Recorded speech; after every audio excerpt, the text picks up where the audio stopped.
پردیس آئے ہوئے مجھے 4 سال ہو گئے تھے، اور اب میری پڑھائی ختم ہو چکی تھی، اور آج میرے دل میں اپنے گھر، اپنے دیس پاکستان جانے کی چاہ ہوئی۔ میں جانتا تھا کہ وہاں میرا انتظار کرنے والا کوئی نہیں، لیکن پھر بھی دل بار بار پاکستان کے لیے مچل رہا تھا۔ بار بار اپنے اسی گھر کی یاد آتی تھی جہاں مجھے کبھی سکون نہیں ملا تھا۔ ایک وقت ایسا بھی تھا جب اس گھر میں میری امی یہاں چہل قدمی کیا کرتی تھی۔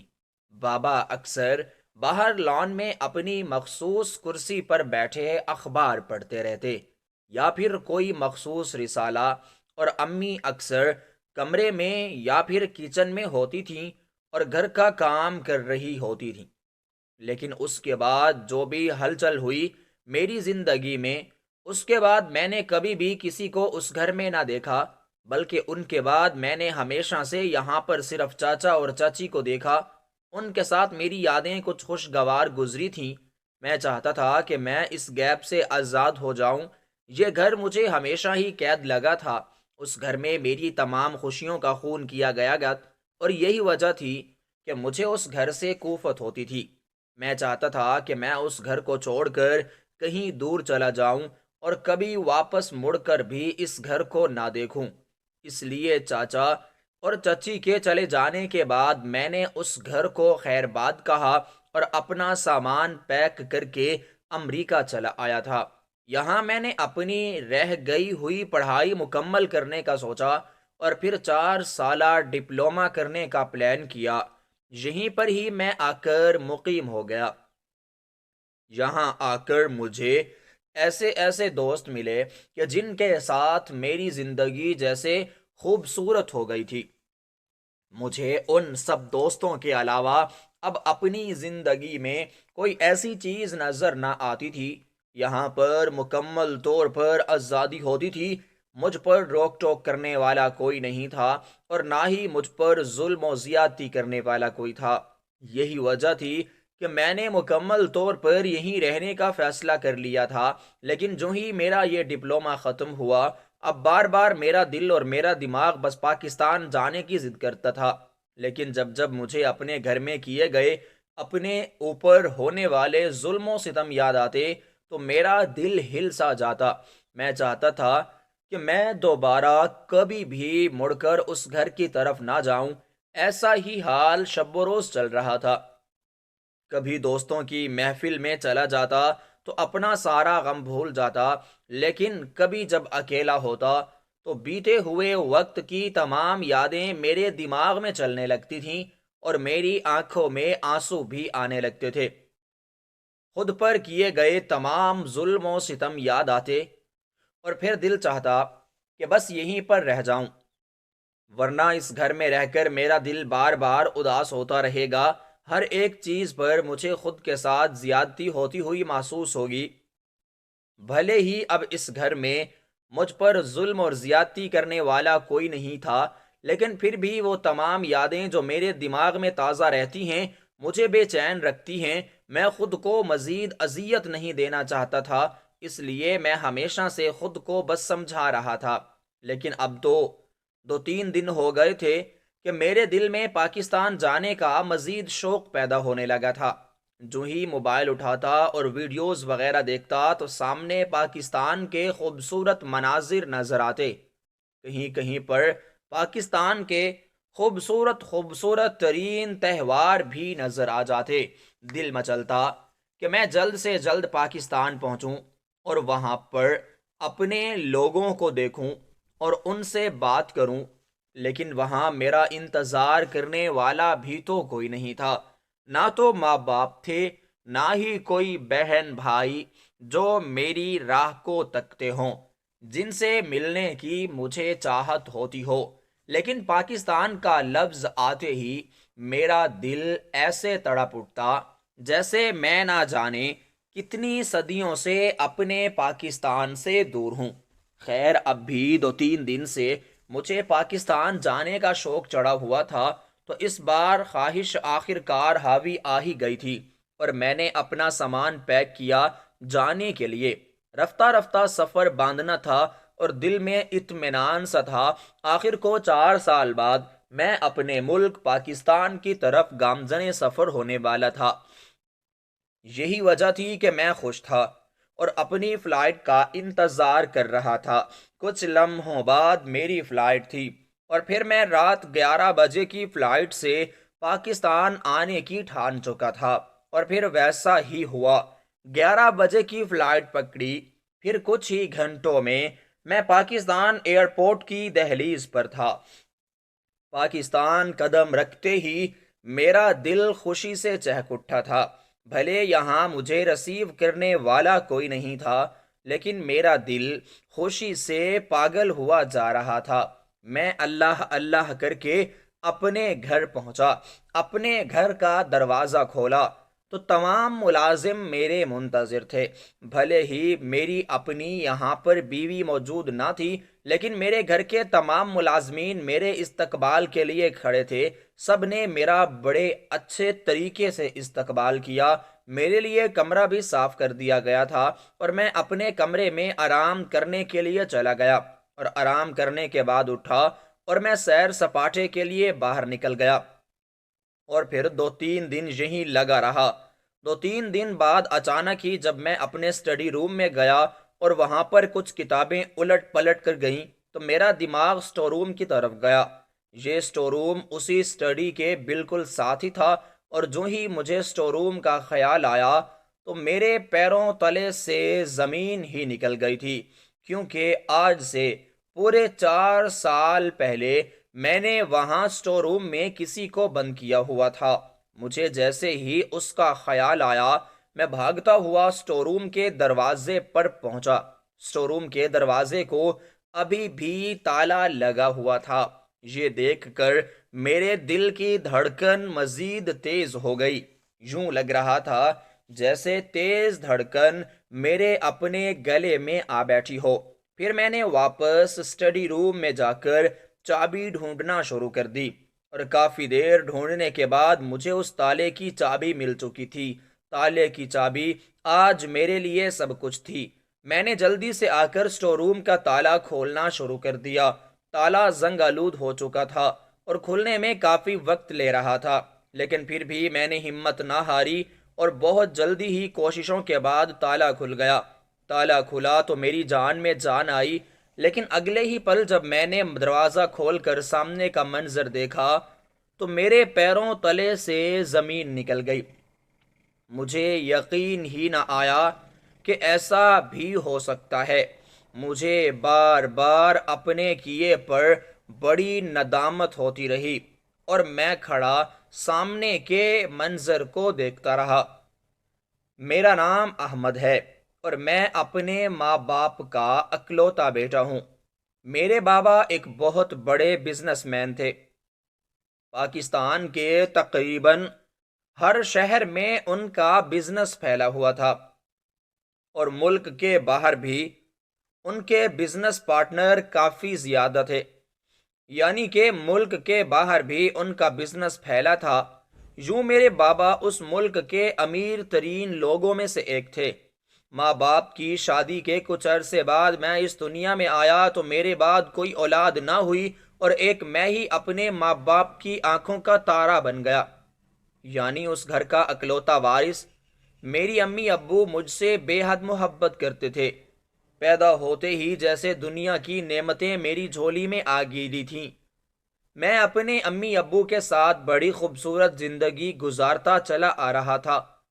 بابا کے ساتھ میں اور ماما اکثر اندرون ملک اور بیرون ملک سفر کیا کرتے تھے۔ انہیں اپنے بزنس کے کام کے لیے اکثر بیرون ملک جانا پڑتا تھا، اور وہ مجھے اور ماما کو بھی ساتھ لے جاتے تھے، کیونکہ وہاں پر ان کو کئی مہینے لگ جاتے تھے، اور یوں اگر وہ ہم دونوں کو ساتھ لے جاتے تو میں اور ماما کافی زیادہ انجوائے کرتے رہتے تھے۔ بابا بھلے ہی بہت بڑے بزنس مین تھے، لیکن انہوں نے کبھی بھی ہمیں اکیلا تنے تنہا نہ چھوڑا تھا، بلکہ اکثر ہمیں وقت دیا کرتے تھے۔ دن میں کچھ وقت ایسا ہوتا جو صرف میرے اور ماما کے لیے مختص ہوتا تھا۔ یوں آہستہ آہستہ زندگی کے سفر میں آگے بڑھتے گئے، اور ہم تینوں اپنی زندگی سے بے حد مطمئن تھے۔ ہم سب کی زندگی بڑے آرام سے گزر رہی تھی۔ ہمارے گھر میں بہت زیادہ نوکر چاکر کام کرتے تھے۔ بھلے ہی ہم سب اتنے زیادہ ان پر روب ڈالنے والے لوگ نہیں تھے، لیکن پھر بھی ہمارے گھر میں نوکروں کی تعداد زیادہ تھی۔ اکثر جب ہم باہر نکلتے تو ہماری گاڑی کے پیچھے اور ہماری گاڑی کے آگے پانچ پانچ گاڑیاں چلا کرتی تھیں، اور ہمارے کئی کئی سیکیورٹی گارڈ بھی ہوا کرتے تھے۔ بابا کے بقول ہماری جان کو خطرہ ہو سکتا تھا، یہی وجہ تھی کہ کئی کئی سیکیورٹی گارڈ ہم تینوں کی حفاظت کیا کرتے تھے۔ ہمارے گھر کے باہر بھی کئی سیکیورٹی گارڈ کھڑے ہوتے تھے۔ میں نہیں جانتا کہ بابا کا کام کیا ہوتا تھا، لیکن جو بھی تھا اس میں خطرہ بہت زیادہ تھا۔ میرے بابا کے ایک بھائی تھے جو رشتے میں میرے چاچا لگتے تھے۔ ان کے پاس اپنا دھن دولت نہیں تھا، وہ بھی اچھے کھاتے پیتے تھے، لیکن جس قدر ہم امیر ترین تھے اس طرح نہیں تھے۔ خیر، ان کا ہمارے گھر کافی آنا جانا لگا رہتا تھا۔ وہ جب آتے تھے، بابا اکثر اپنی بزنس میں سے اپنے آفس سے چھٹی کر لیتے اور انہیں وقت دیا کرتے تھے۔ ہمارے گھر میں شغل لگا رہتا اور پیار و محبت بھی آگے بڑھتا رہتا۔ بابا بھلے مصروف آدمی تھے، لیکن رشتوں کو بچا کر رکھنا ان کی ایک نہایت ہی بہترین خوبی تھی۔ بابا بہت رحم دل اور شفیق انسان تھے، ہر کسی سے بڑی ہی محبت سے پیش اور ضرورت مندوں کی ضرورت کو بھی وہ پورا کیا کرتے تھے۔ مجھے آج بھی یاد ہے کہ جب بھی ماہ رمضان آتا یا پھر کوئی دوسرا تہوار ہو جاتا، عید وغیرہ، تو بابا اکثر غریب لوگوں کی مدد کرتے رہتے تھے۔ ہر تہوار پہ غریب لوگوں کے پاس جاتے، انہیں اپنے پاس بلاتے اور ان لوگوں کی اپنے تئیں بہت مدد کیا کرتے تھے۔ سبھی لوگ بابا کو دعائیں دیتے تھے، اور میں یہی سمجھتا تھا کہ انہی لوگوں کی دعاؤں کی وجہ سے ہی بابا کے پاس اتنی دولت ہے۔ پھر وقت گزرتا گیا اور زندگی آگے بڑھتی گئی۔ میں جیسے ہی 15 سال کا ہوا تو ایک روز یوں ہوا کہ ماما کی طبیعت بہت زیادہ خراب ہو گئی تھی۔ بابا اس وقت گھر پہ موجود نہیں تھے اور گھر پہ ملازمین موجود تھے۔ میں نے ایک ملازمہ سے کہلوا کر بابا کو کال کروائی اور بابا کو بتایا، تو بابا بھاگتے ہوئے گھر واپس آئے اور وہ ماما کو لے کر ہسپتال کی جانب کو چلے گئے۔ کافی دیر گزر جانے کے بعد جب ماما اور بابا دونوں واپس نہ لوٹے اور نہ ہی وہ کسی کال کا جواب دے رہے تھے، تو مجھے بڑی فکر ستانے لگی۔ میں بار بار ملازمہ سے بابا اور ماما کے فون پر کال کرواتا، لیکن آگے سے کوئی بھی کال اٹینڈ نہ کرتا۔ صبح سے شام ہو گئی، لیکن ابھی تک ان کا کوئی اتا پتہ نہ چلا تھا۔ میں نے اپنے ملازمین کو حکم دیا کہ جا کر ماما اور بابا کو ڈھونڈ کر لائیں، لیکن جب وہ واپس آئے تو ان کے ساتھ ماما بابا کی گاڑی نہیں بلکہ ایک ایمبولینس تھی، اور ایمبولینس سے دو وجود باہر آ رہے تھے جنہیں اسٹریچر پر باہر لایا جا رہا تھا۔ یہ سب کچھ دیکھ کر میرے پیروں تلے سے زمین نکل گئی۔ اس ایمبولینس کے ساتھ چاچا اور چاچی بھی موجود تھے، ان کی آنکھوں میں آنسو تھے۔ یہ سب کچھ دیکھ کر میرا دل ہولنے لگا تھا۔ ایک دم سے ہمارے گھر میں موت کا منظر دکھائی دینے لگا تھا۔ میں نے آگے بڑھتے ہوئے چاچا اور چاچی سے سوال کیا کہ کیا ہوا ہے۔ چاچا جی نے میری طرف دیکھا اور پھر چاچا نے مجھے اپنے سینے سے لگا لیا۔ میری سادہ سی عقل پر بہت زیادہ حیرانی ہو رہی تھی اور میں بولنے سے بھی قاصر تھا۔ بس اسٹیچر پر نکلتے ہوئے دو لوگوں کو ٹکٹکی باندھے دیکھ رہا تھا۔ مجھے حیرت ہو رہی تھی۔ ماما اور بابا تو بالکل خیریت سے گھر سے نکلے تھے، لیکن یہ کیا ہو گیا تھا؟ ماما بابا کی بجائے چاچا چچی آئے تھے اور کچھ دو لوگوں کو ساتھ لائے تھے جو شاید اب میت کے روپ میں تھے۔ میں بار بار چچا جان سے پوچھ رہا تھا۔ چچا جان نے مجھے سنبھالتے ہوئے کہا کہ بیٹا، خود کو سنبھالو اور یہ خبر بڑے صبر سے سننا، کیونکہ تمہارے والدین اس دنیا میں نہیں رہے، اب تمہیں خود کو ہی خود کو سنبھالنا ہے۔ یہ سب کچھ سن کر میرے پیروں تلے سے زمین نکل گئی تھی، یوں لگ رہا تھا جیسے میرے سر پر آسمان ٹوٹا ہو۔ میں نے کہا کہ یہ آپ کیا کہہ رہے ہیں؟ ابھی آج صبح ہی تو بابا ماما کو لے کر ہسپتال گئے تھے، وہ دونوں بالکل ٹھیک تھے، بس مما کی تھوڑی سی طبیعت خراب تھی۔ لیکن یہ کیسے ہو سکتا ہے کہ ماما اور بابا دونوں ہی اس دنیا سے چلے گئے؟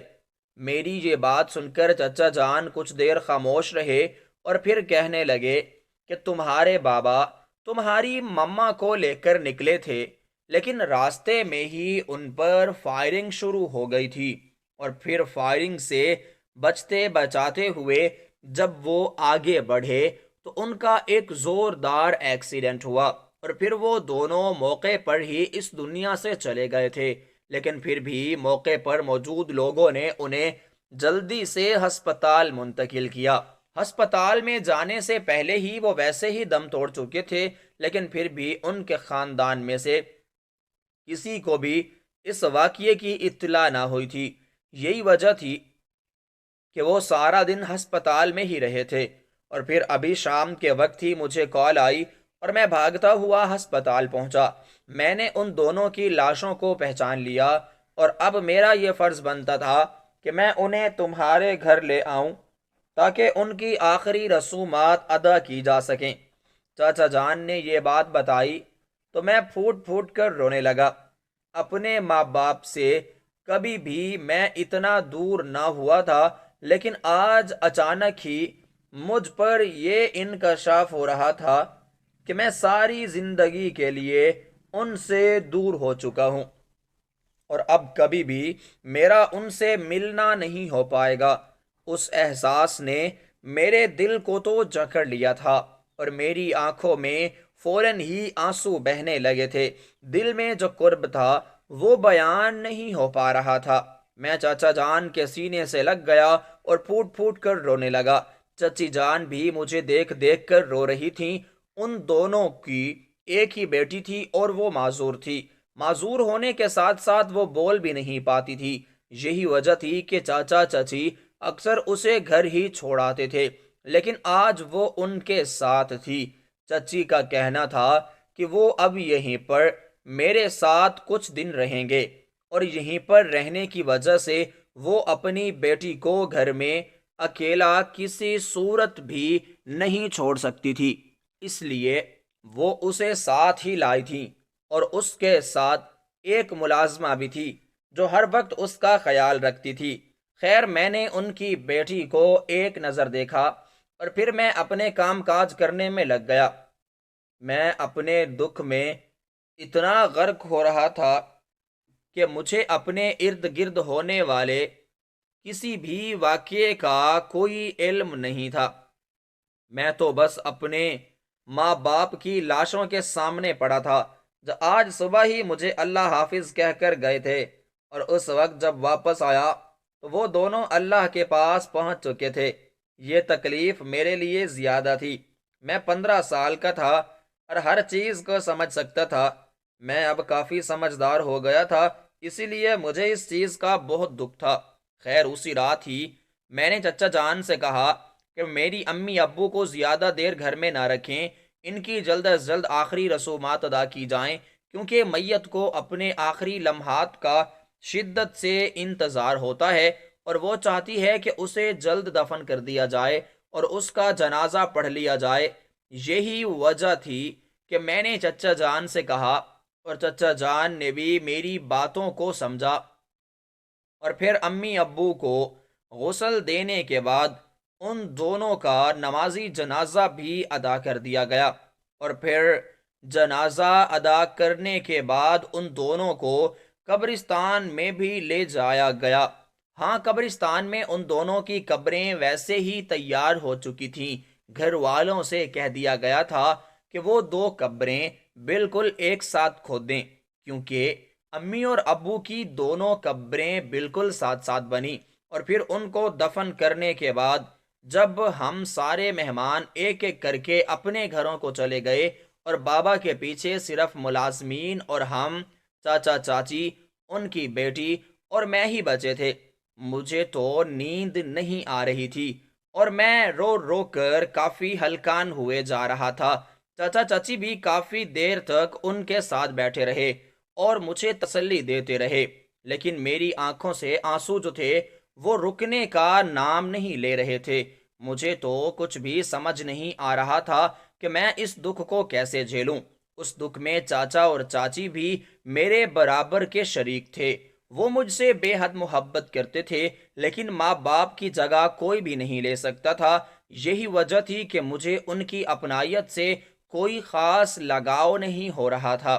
خیر، میں کافی دیر رونے کے بعد ماما پاپا کے کمرے کی طرف چلا گیا اور چاچا جان سے کہہ دیا تھا کہ آپ دونوں سونے چلے جائیں۔ وہ دونوں بھی اپنے اپنے مخصوص کمروں کے اندر ہی چلے گئے تھے اور میں ماما پاپا کو گھر کے کمرے میں لے آیا۔ ہر ایک چیز کو دیکھ کر ان کی موجودگی کا مجھے تو احساس ہو رہا تھا۔ ان کے جانے کا غم تو مجھے توڑ دیا۔ ابھی میری عمر ہی کیا تھی کہ مجھے اتنا ڈر لگ گیا۔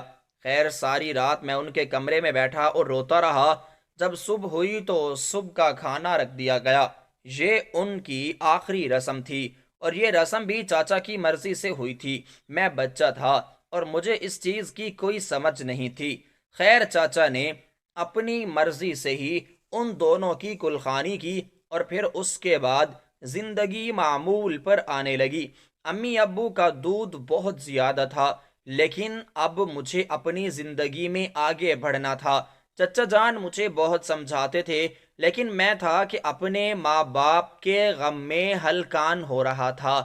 خیر، ایک ہفتے کی چھٹی لینے کے بعد میں ایک بار پھر سے سکول جانے لگا اور اب بابا کا بزنس سنبھالنے والا کوئی نہیں تھا۔ میں نے چچا جان سے کہا کہ وہ بابا کا بزنس سنبھالنا شروع کر دیں۔ چنانچہ انہوں نے اپنی جاب چھوڑی اور بابا کا بزنس سنبھالنے لگے اور چچی جان ماما کی جگہ کام کرنے لگیں۔ یوں ایک بار پھر سے گھر میں ہلچل مچی سی، لیکن اب یہ ہلچل پہلے کی ہلچل سے کافی مختلف تھی۔ پہلے جب میں یہاں پر گھر آتا تو ماما میری منتظر ہوتی اور فوراً ہی میرے آتے ہی میرے کمرے میں چلی جاتی اور مجھ سے پیار سے پوچھتی کہ تمہیں کیا چاہیے اور کیا نہیں، تم کون سا کھانا کھاؤ گے اور کون سا نہیں، تمہارے لیے کیا بنا ہوا تھا اور کیا نہیں، یہاں تک کہ زندگی میں بالکل روزانہ کی بنیاد پر بنائی جانے والی چیزیں بھی مجھ سے پوچھ کر ہی بنائی جاتی تھیں۔ لیکن اب کچھ جوں جوں وقت گزرتا جا رہا تھا، ویسے ویسے اب مجھ پر یہ انکشاف بھی ہوتا جا رہا تھا کہ جیسے میں اس گھر میں بالکل مسافروں کی طرح ہوں، یا شاید اس گھر سے میرا کوئی تعلق ہی نہیں ہے۔ میں یہاں پر آ کر زبردستی رہ رہا ہوں، کیونکہ اب تو یہاں پر اصل حکمرانی چچا جان اور چچی جان کی تھی۔ آہستہ آہستہ میری زندگی گزرنے لگی اور چچا چچی کا رنگ بھی بدلنے لگا۔ چچا چچی جو پہلے مجھ سے محبت کرتے تھے، پیش آتے، مجھ سے پیار کرتے، میرے لیے کھلونے لاتے، اب وہی چچا چچی مجھے گھر کے کاموں میں لگا رہے تھے۔ خیر، چاچا تو بالکل ہی بزنس کے ہو کر رہ گئے تھے، کیونکہ ان کے لیے اتنا بڑا بزنس سنبھالنا کوئی آسان کام نہیں تھا۔ انہوں نے کبھی بھی اتنا کام نہیں کیا تھا اور اب ایک دم سے سارے آفس کا کام ان کے سر پر آ پڑا تھا۔ وہ بالکل اپنے بزنس کے ہو چکے تھے اور اب باقی بچی تھی چچی جان اور ان کی بیٹی تانیہ، جو پہلے سے ہی معذور تھی اور گونگی بھی تھی۔ اس سے میری اتنی زیادہ نہیں بنا کرتی تھی، بھلے ہی وہ میری ہم عمر تھی، لیکن وہ دوسرے بچوں کی طرح مجھ سے ہنس کھیل کود نہیں سکتی تھی، اسی لیے میں اس سے دور دور رہتا تھا اور نہ ہی بچپن سے وہ کبھی ہمارے گھر آئی تھی کہ میں کبھی اس سے مانوس ہوتا۔ لیکن اب تو یہاں پر ایسا ہونے لگا تھا کہ اس کے لیے دو دو ملازمین رکھ دی گئی تھیں اور چچی جان ہر وقت اپنے فیشنوں میں غرق ہوتی رہتی۔ پورے گھر کو صرف ملازمین ہی سنبھالا کرتے تھے۔ کچن میں بھی ہر وقت کوئی نہ کوئی ملازمہ رہتی تھی۔ اب گھر کے کچن کی ذمہ داری بھی سمجھو صرف ملازمین پر ہی آ چکی تھی۔ چچی جان کو اپنے کاموں سے فرصت نہ تھی کہ وہ گھر کو دیکھ لیتی۔ آپ گھر کا حال ہی خراب ہو چکا تھا۔ اپنے گھر کی اس حالت کو دیکھ کر میرا دل تو خون کے آنسو روتا تھا۔ آہستہ آہستہ زندگی گزرنے لگی اور میں خاموشی سے اپنی زندگی کو گزارنے لگا۔ لیکن جوں جوں وقت گزرتا گیا چچی جان کا رویہ مجھ سے بھی سرد ہوتا گیا۔ میں نہیں جانتا تھا کہ چچی مجھ سے اتنے سخت رویے سے کیوں پیش آتی ہے، لیکن جو بھی تھا میں یہی چاہتا تھا کہ میرے سر پر سچت موجود رہے۔ میں اس گھر سے دور نہیں جانا چاہتا تھا، کیونکہ اس گھر میں میرے ماں باپ کی تمام یادیں موجود تھیں، اور یہاں پر میرے ماں باپ کی شادی ہوئی، اور اس جگہ کو بھلا انسان کیسے چھوڑ سکتا ہے؟ یہی وجہ تھی کہ اس گھر میں رہ رہا تھا۔ میں جیسے ہی کالج سے واپس آتا تھا چچی جان فوراً مجھ پر چلانے لگتی کہ یہ تم کہاں آ کر بیٹھ گئے ہو؟ تم نے اپنا بیگ کہاں رکھ دیا ہے؟ اور تم نے جوتے کہاں پر رکھ دیے ہیں؟ تمہیں شرم آنی چاہیے۔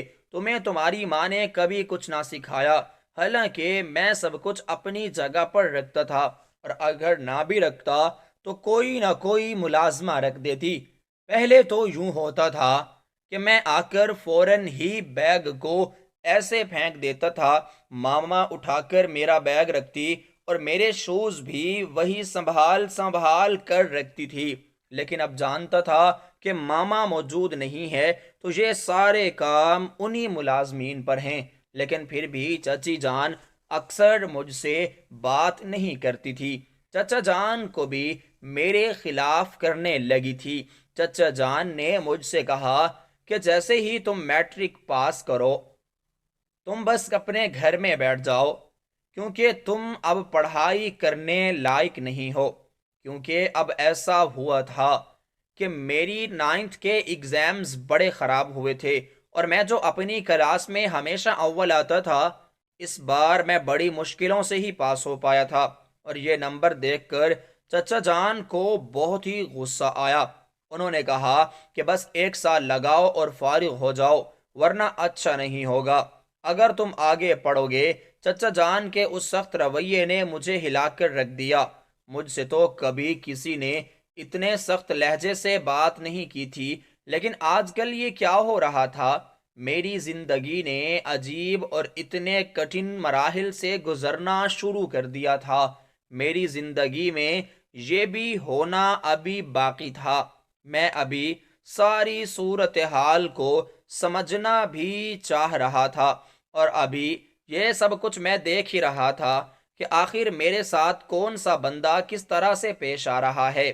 ملازمین بھی اب سارے کے سارے چچا اور چاچی کے ہو چکے تھے، کیونکہ چاچا جان نے ان سب کو اپنے پاس رکھ لیا تھا۔ ان کا کہنا تھا کہ اب یہ سارا بزنس اور تمام جائیداد گھر سمیت اب سب کچھ چچا جان کا ہے، اس میں میرا کوئی حصہ نہیں۔ اور وہ اکثر مجھے چچی جان اس بات کا احساس دلائے رکھتی تھی کہ میں اس گھر میں بس کچھ عرصے کے لیے ہوں۔ چچا جان تو باہر ہی رہتے تھے، لیکن چچی جان گھر پہ ہوتی تھیں۔ وہ جان بوجھ کر میرے لیے ایسی چیزیں بنواتی جو مجھے پسند نہ ہوتی تھیں۔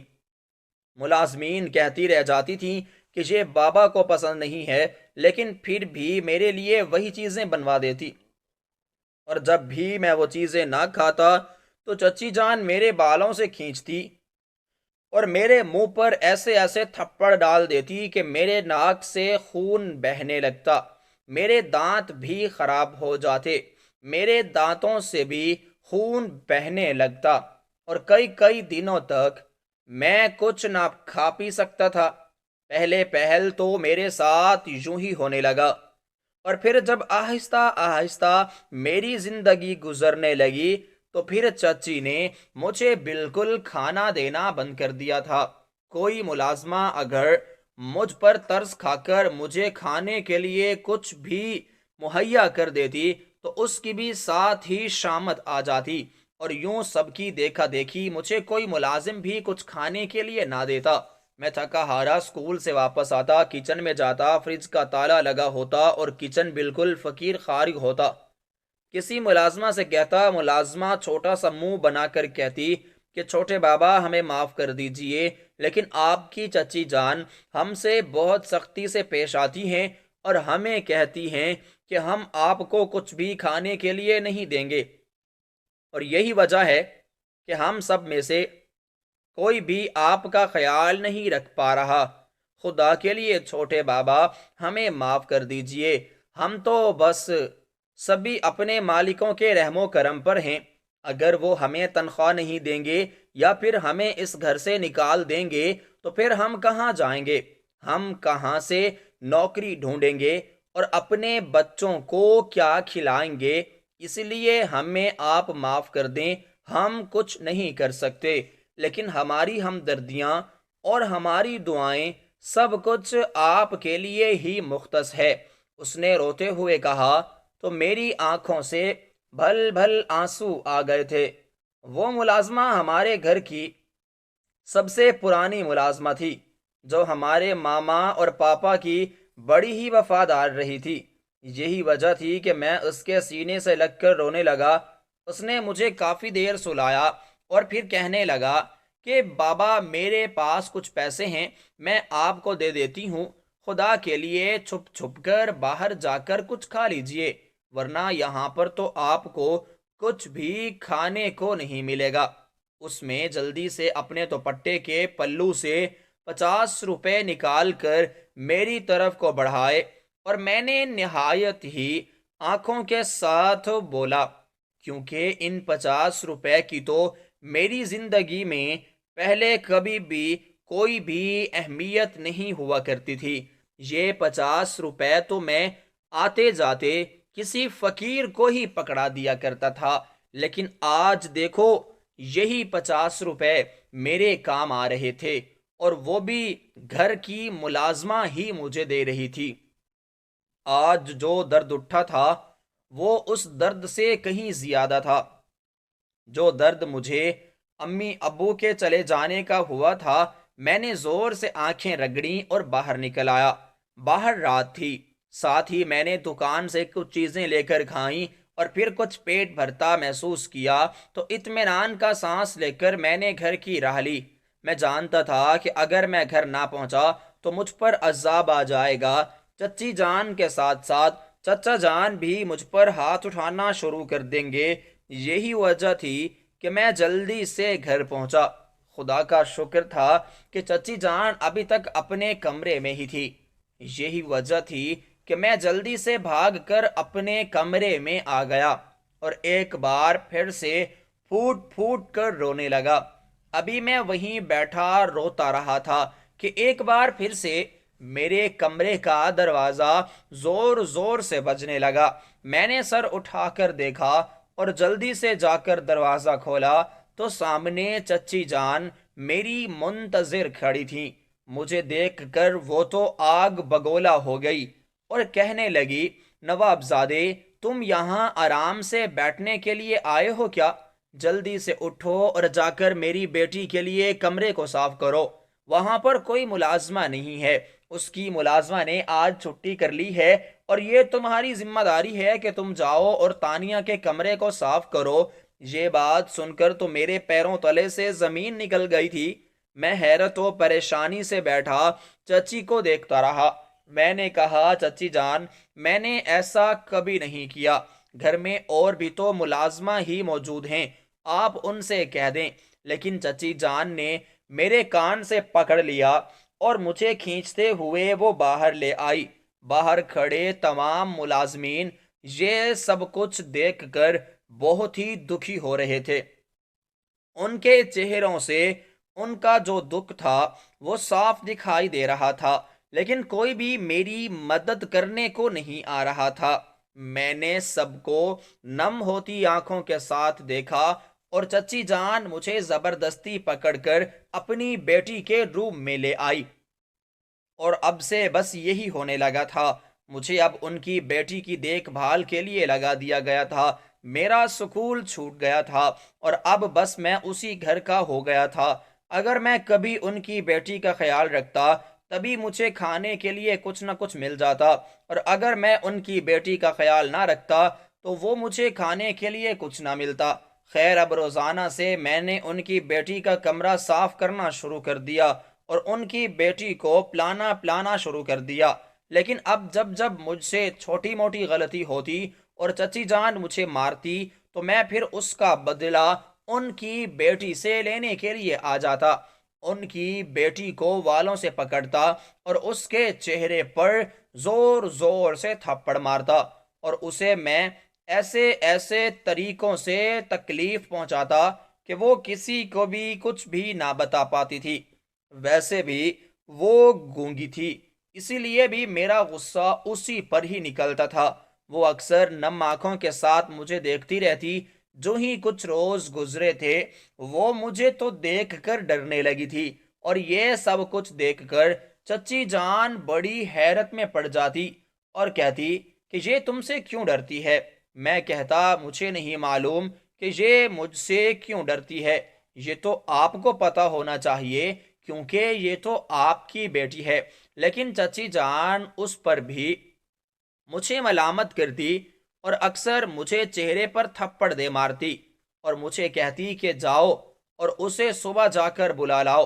اور جب سے میں سوپ لے کر اس کے پاس جاتا، سب سے پہلے میں گرم گرم سوپ میں اس لڑکی کا ہاتھ ڈال دیتا تاکہ اس کو بھی ویسے ہی تکلیف پہنچے جس طرح سے اس کی ماں مجھے تکلیف پہنچا رہی ہے۔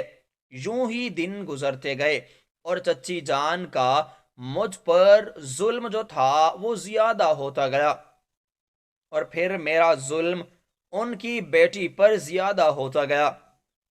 میں نہیں جانتا تھا کہ یہ غلط ہے یا صحیح، لیکن جس طریقے سے مجھے ان پر غصہ آتا تھا میں ان کا سارا غصہ ان کی بیٹی پر نکال دیا کرتا تھا، اور بس یہ مجھے سکون دے دیتا تھا۔ یعنی اس کا یہی مطلب تھا کہ مجھے غصہ نکالنے کے لیے کسی چیز کی ضرورت ہوتی تھی، اور اب میرے سامنے وہ جیتی جاگتی لڑکی تھی جو میرا ہر ظلم سہ رہی تھی۔ خیر، اسی طریقے سے 4 سال گزر گئے تھے، اور 4 سال اس لڑکی کی دیکھ بھال کرتے کرتے میں اکتا گیا تھا۔ اب اس لڑکی سے مجھے نفرت سی ہونے لگی تھی۔ میں چاہتا تھا کہ میں کسی طریقے سے اس لڑکی کو مار ڈالوں تاکہ میں اس کی خدمت کرنے سے باز آ جاؤں، لیکن میں ایسا نہیں کر سکتا تھا۔ میں اتنا بھی گیا گزرا نہیں تھا کہ میں کسی لڑکی کو جان سے مار دیتا یا پھر کسی اور کو جان سے مارتا۔ خیر، دن یوں ہی گزر رہے تھے۔ چچی جان کا تھکان ہو گیا بھی مجھے برسات مجھے ہوتی، اور کئی کئی دنوں تک مجھے کھانا بھی نہ ملتا۔ میرے ساتھ ہر زیادتی ہو رہی تھی۔ چچی کا کہنا تھا کہ اب یہ تمام پراپرٹی اور یہ تمام جائیداد صرف اور صرف چاچا جان کی ہے، اور چاچا جان کی ہونے کی وجہ سے یہ ساری پراپرٹی ان کی اور ان کی بیٹی کی ہو سکتی ہے۔ وہ اس میں سے میرا کوئی حصہ نہیں تھا، اور یہ بات مجھے ہمیشہ کھائے رکھتی تھی۔ اب تو میں 18 سال کا بھی ہو گیا تھا، اور اب میرا یہ حق تھا کہ مجھے وہ میرا بزنس سنبھال کر دیتے، لیکن ان کے دلوں میں لانا چاہ رہا تھا، اور جو ہی ان کے دلوں میں لانا چاہا تو انہوں نے یہ سب کچھ میرے ہاتھوں سے ہتھیا لیا تھا۔ اب تمام ملازمین صرف انہی کے ہو کر رہ گئے تھے۔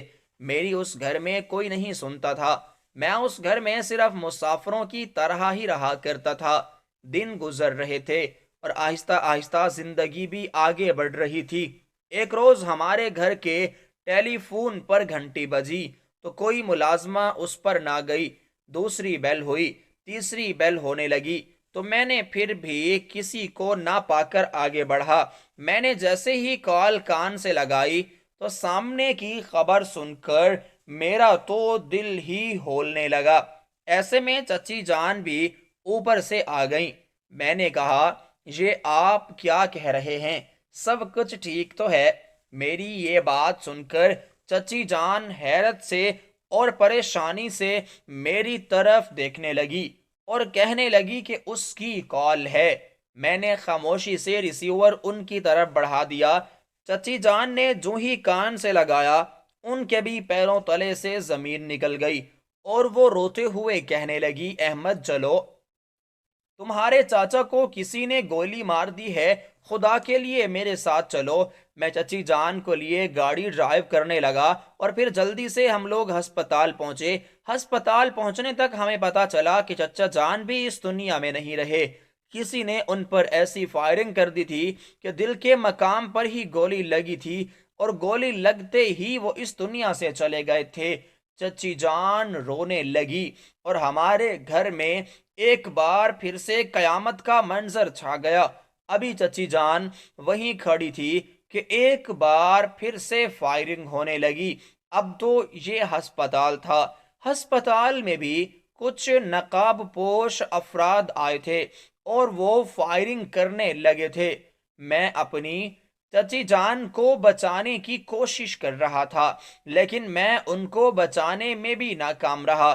چچی جان کو بھی سیم اسی جگہ پر گولی لگی جہاں چچا جان کو لگی تھی، اور اب ان دونوں کو بھی ایک ساتھ ہی دفنا دیا گیا۔ ایک بار پھر سے میرے سامنے دکھ میں پڑی ہوئی تھی۔ ایک بار پھر سے میری آنکھوں میں میرے ماں باپ کی لاشیں جگمگانے لگی تھیں۔ بھلے یہ دونوں میرے ساتھ بہت برا کر رہے تھے، لیکن ان کے ساتھ بھی برا ہوا تھا۔ میں نے کبھی ایسا نہیں چاہا کہ ان کے ساتھ ایسا ہو جائے۔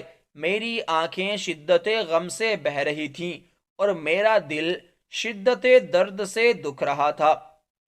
میں ان دونوں کو ہسپتال سے گھر لے آیا اور پھر ان کی بیٹی کے سامنے ان دونوں کی لاشیں رکھ دیں۔ وہ ان دونوں کو دیکھ کر پھوٹ پھوٹ کر رو رہی تھیں، لیکن وہ بات بالکل بھی نہیں کر سکتی تھی۔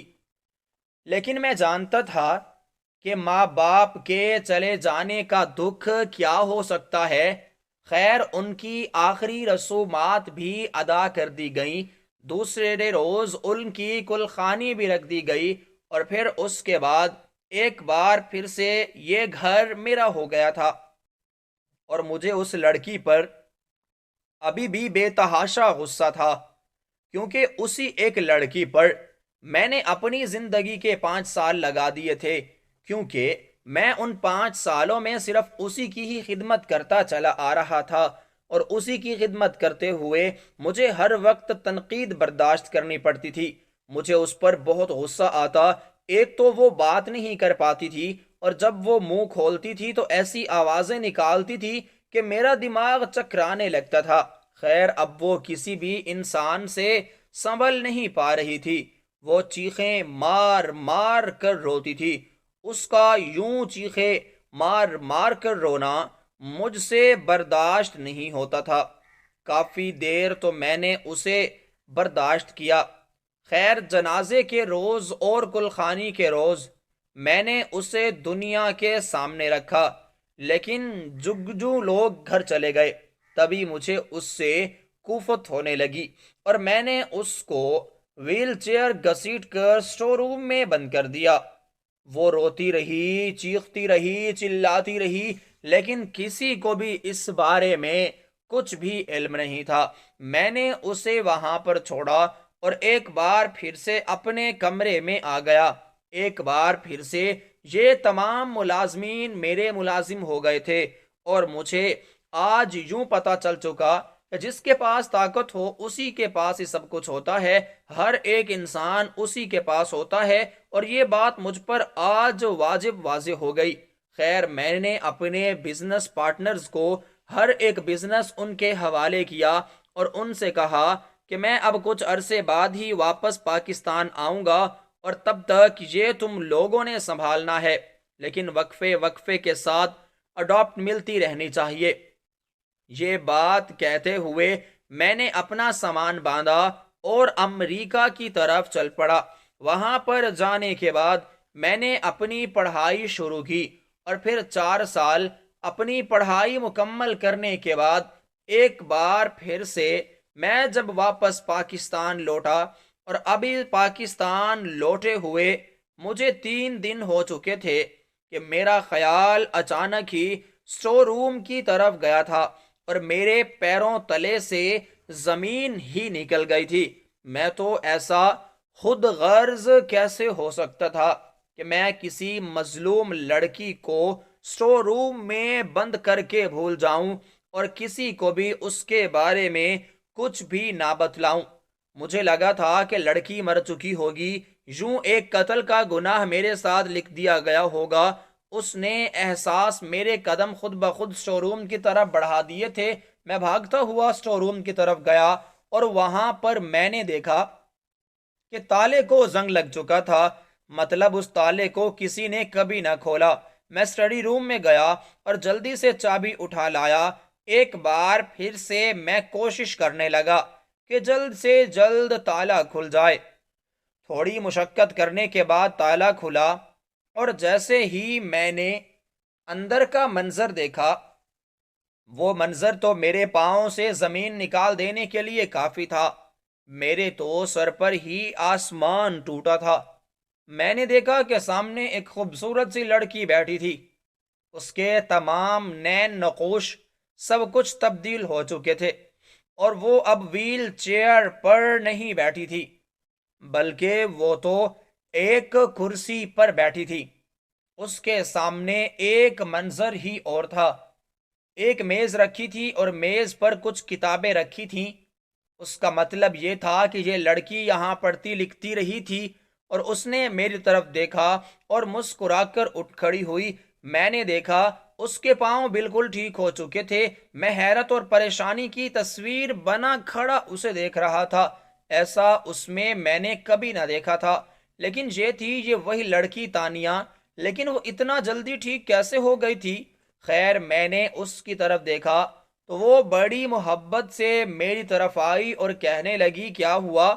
آپ کو لگا تھا کہ میں مر جاؤں گی، لیکن جسے اللہ رکھے اسے کون چکھے۔ آپ جانتے ہیں کہ یہاں پر میں جتنا عرصہ رہی، کتنی تکلیف میں رہی، بھلا آپ کیسے سمجھیں گے؟ آپ تو خود مجھے اس تکلیف میں چھوڑ کر گئے تھے۔ خیر، ہمارے گھر کی ایک پرانی ملازمہ تھی جو ہمیشہ سے میرا خیال رکھتی چلی آ رہی تھی۔ وہ جب یہاں پر آئی تو میں یہاں پر رو رو کر دروازہ پیٹ رہی تھی۔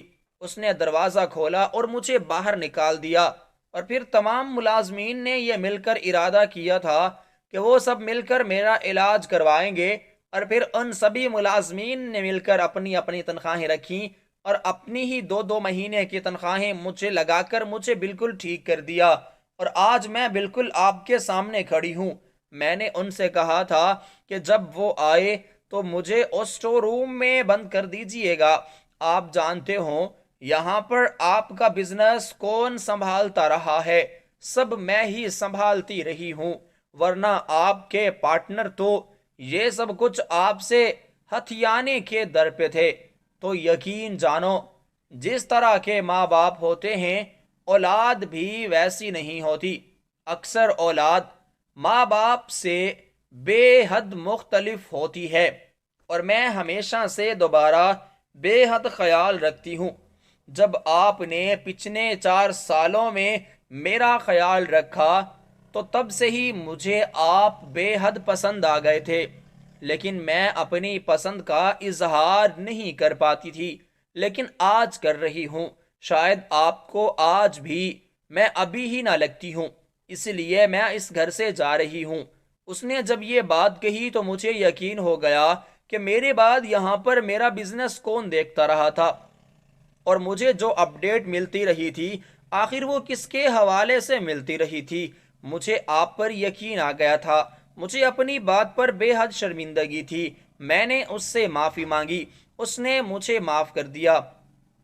اس نے کہا کہ کوئی بات نہیں، ہر انسان سے کوئی نہ کوئی غلطی ہو جاتی ہے، اور ہر غلطی کسی نہ کسی وجہ سے ہوتی ہے، اس لیے آپ کو شرمندہ ہونے کی کوئی ضرورت نہیں۔ پھر اس کے بعد میں نے تانیہ سے شادی کر لی، اور آج ہم دونوں اپنی زندگی میں خوش و خرم ہیں۔ ہم دونوں اپنے ہی ماں باپ کے چلے جانے پر بے حد دکھی تو ہیں، لیکن یہ تو خدا تعالیٰ کا شکر ہے کہ اس نے ایک بار پھر سے ہمارے گھروں کو رونق بخشی اور ہم دونوں ایک ہو گئے۔ خدا ہر کسی کے نصیب میں اچھا جیون ساتھی لکھ دے، اور خدا را کسی اور کی سزا کسی اور کو مت دیا کریں، کیونکہ ہر دوسرا بندہ قصوروار نہیں ہوتا۔